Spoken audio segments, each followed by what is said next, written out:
Momoshiki is a great villain. Wait, before you click off, let me explain. He embodies every quality of an antagonist that I enjoy seeing getting pummeled by the heroes of any story. He represents the antithetical personification of Boruto's most deep-seated emotional crisis, and to a greater extent, the overall theme of the entire franchise, identity.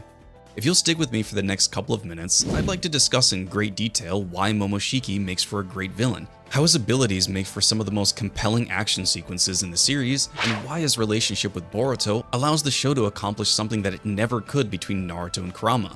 And somehow he manages to do all that while looking like this.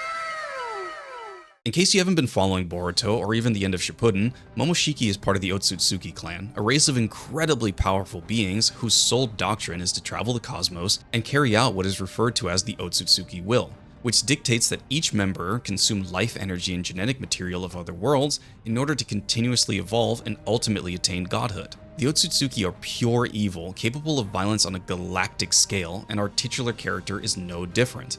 Momoshiki was introduced in chapter 2 of the Boruto manga, having already captured Killer Bee and Gyuki without having broken a sweat. This couldn't be a better way to introduce a villain, showing them in clear opposition to a beloved character in a violent and wretched way, while also showcasing how powerful and dangerous he is. He stops a full-powered Biju bomb and launches it back with several times the power just by raising one arm. Already through this singular exchange, we can get a sense for how powerful Momoshiki is, and it's apparent to us that he really isn't taking this seriously. However, this aloofness really only belies the deeper evil that Momoshiki harbors. Unabashedly, he's an arrogant sadist who acts as the antithesis of one ideology that the franchise attempts to convey, that hard work and perseverance will allow you to achieve your dreams and protect your friends. Characters like Naruto and Rock Lee being prime examples, who carry this will of fire with them in everything they do. Momoshiki isn't interested at all in hard work and routinely scoffs at characters who throw their ideals his way, and would much rather rely on easier means of achieving absolute power, such as consuming the chakra pills he creates by stealing the energy from others. He is neither interested in friendship or the value of life, showing not only a willingness, but rejoicing in the thrill of slaughtering dozens of civilians when he made his appearance during the Chunin exams. Narratively, this just works, because it allows him to oppose everything we have known to expect from every character in the series. Even previous villains like Madara, Obito, and Pain have worked tirelessly in an attempt to achieve their warped perception of altruism, but Momoshiki completely turns that on its head, and in a sense opposes the mission statement of the entire franchise.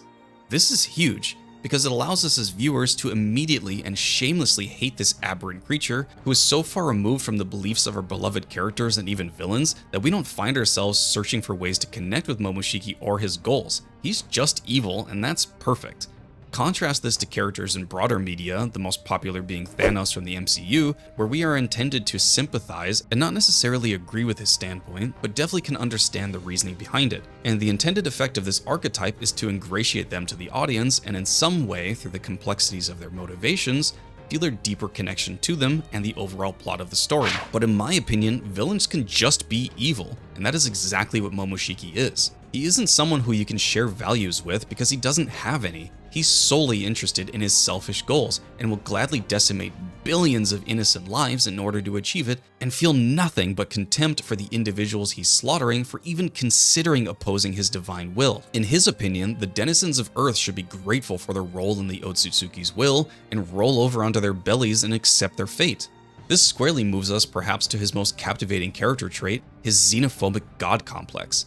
Momoshiki views all life besides the Otsutsuki as inferior and lowly beings that aren't deserving to draw the same breath as him. Human lives are worthless specks in the grander cosmic scheme of his clan, and are seen as stepping stones to the divine destiny that is owed to him. This creates a character who is blatantly bigoted and derives an incredible pleasure from terrorizing those he views as lesser and ensuring they're aware of their place in the world. This mirrors two phenomenal villain portrayals in anime, being Frieza from DBZ and Geto from JJK. Geto shares this view of the human race being an inferior species, referring to non-sorcerers as monkeys, to express his opinion of them as primitive creatures. But his motivations are deeply rooted in a twisted worldview based on his interpretation of morality and justice. He's not purely evil just for the sake of it. His goal, despite being evil in our interpretation, had a theoretical positive. Whereas Frieza, who again uses the term monkey when referring to the Saiyans, had no greater plan to aid or benefit humanity. Rather, he just wants to destroy and conquer to satisfy his own selfish ego. This is exactly the type of villain Momoshiki is, a vile, hateful individual hell-bent on achieving their egotistical goals with no regard for the lives needed to be sacrificed to achieve them.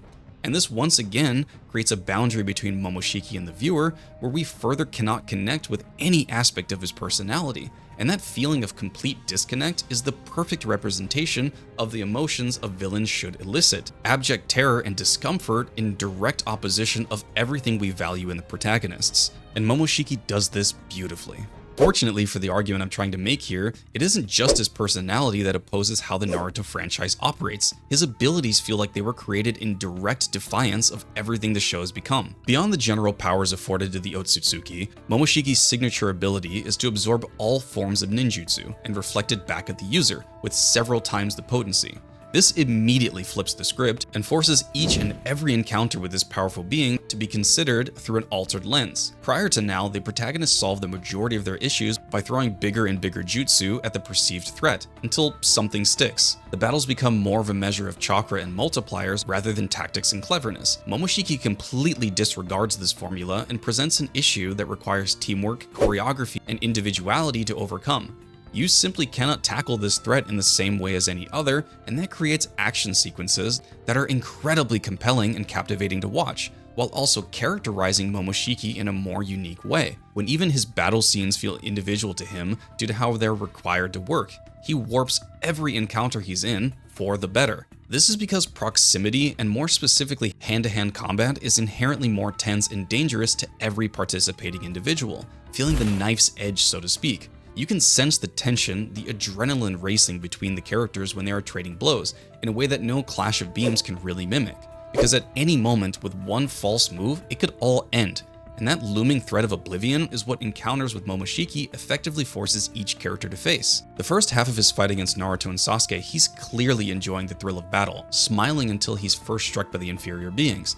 There's just something captivating about moments when even the most driven villain can sit back and enjoy themselves. In this brief exchange, Momoshiki wasn't thinking about world domination or the greater will of the Otsutsuki.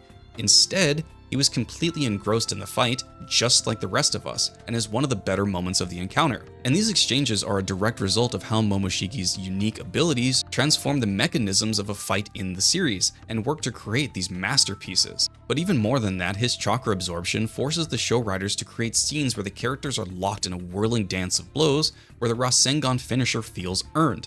I can't tell you how satisfying it feels when a character's signature move connects after they've squarely outmaneuvered their opponent, and that feeling of dread the villain subjected each of their victims to finally comes back to them. It's a sweet, ironic justice that acts as the perfect culmination of these close, intense moments. Despite his ability being incredibly potent to the point of it warping encounters he's in, he's also not an omnipotent god character that requires some plot device to be defeated like Madara or Kaguya were. He feels like a real character, a real villain that operates under the same restrictions as everyone else, and not simply written into the story to provide momentary conflict and an opportunity for the protagonist to show off their big new technique.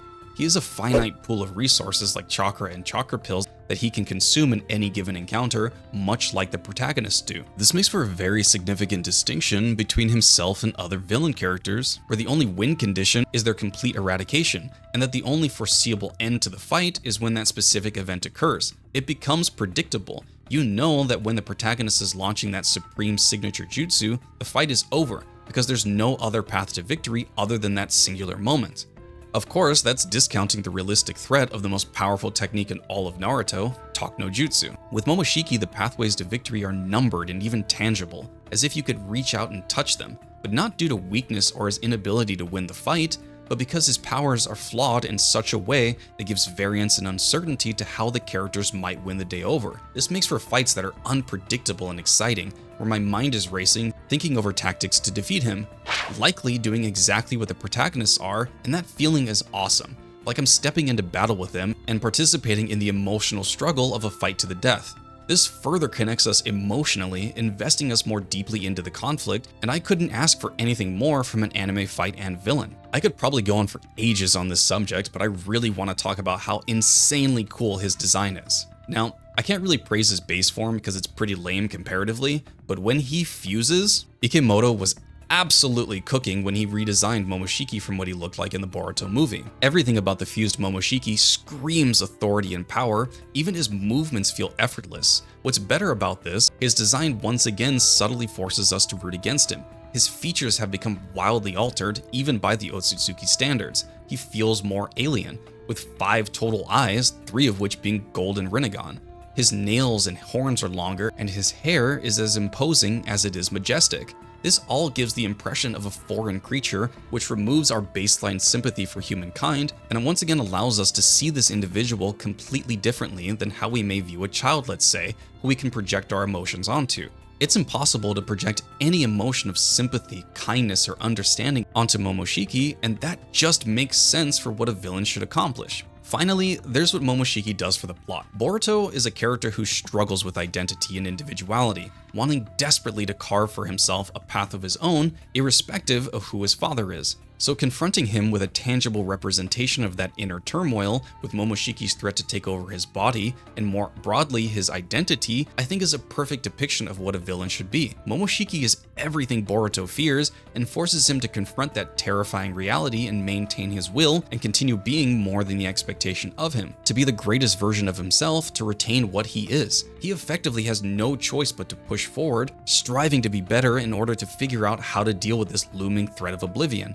And that intrinsic motivation is difficult to write into a show in a way that doesn't feel forced, but also defies the ideology of the franchise. The original series had similar themes of a crisis of identity, and Naruto struggled to resolve it. Naruto wants everyone who ridiculed and ostracized him to now recognize his qualities of perseverance and force of will.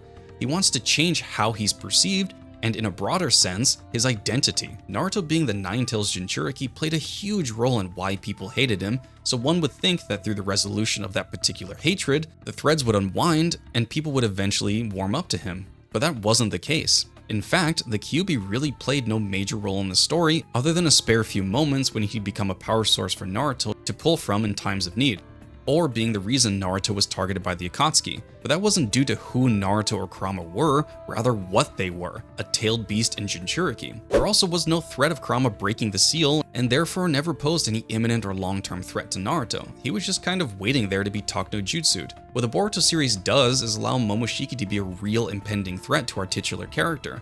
Momoshiki won't just sit idle and wait for the plot to happen. He feels like a genuine concern that needs to be resolved.